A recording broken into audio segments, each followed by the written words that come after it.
அஸ்ஸலாமு அலைக்கும். தொடர்ச்சியாக தமிழ்நாட்டு மக்களை வஞ்சிக்கக்கூடிய பாசிச பாஜக அரசு என்னென்ன பண்றான்னு பார்த்தீங்கன்னா, வட மாநிலங்களுக்கு பல திட்டங்களை போடுறாங்க. பல்லாயிரம் கோடி நிதி ஒதுக்குறாங்க. அதுவே தமிழ்நாட்டுக்கு பார்த்தீங்கன்னா, திட்டங்களை மட்டும்தான் போடுறாங்க. நிதியெல்லாம் ஒதுக்கல. இப்போ புதுசா பார்த்தீங்கன்னா, அந்த திட்டத்தையும் ரத்து பண்றாங்க.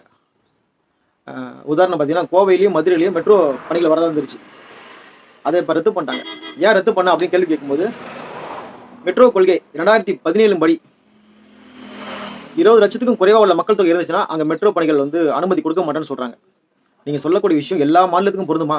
சொல்லுங்க. வங்கியோட உலகத்தின்படி தமிழ்நாட்டுக்கு மட்டும் தான் பொருந்தும்.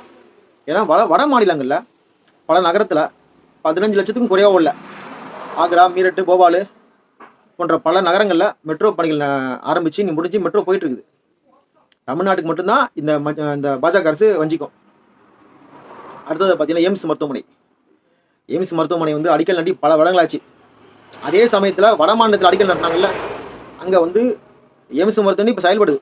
தமிழ்நாட்டில் இன்னும் பில்டிங்கே கட்டி முடிக்கல.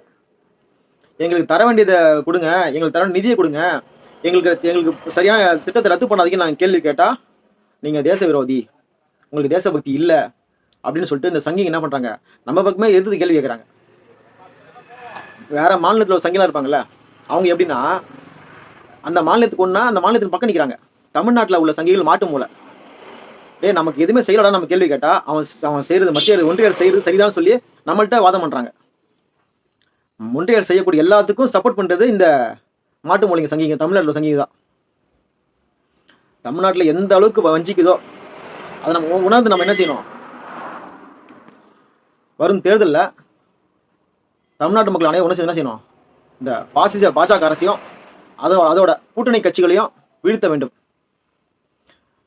அதற்கு அனைவரும் உறுதியேற்போம். திருமாவின் தம்பியாய் களத்தில் என்றும் சதாம்.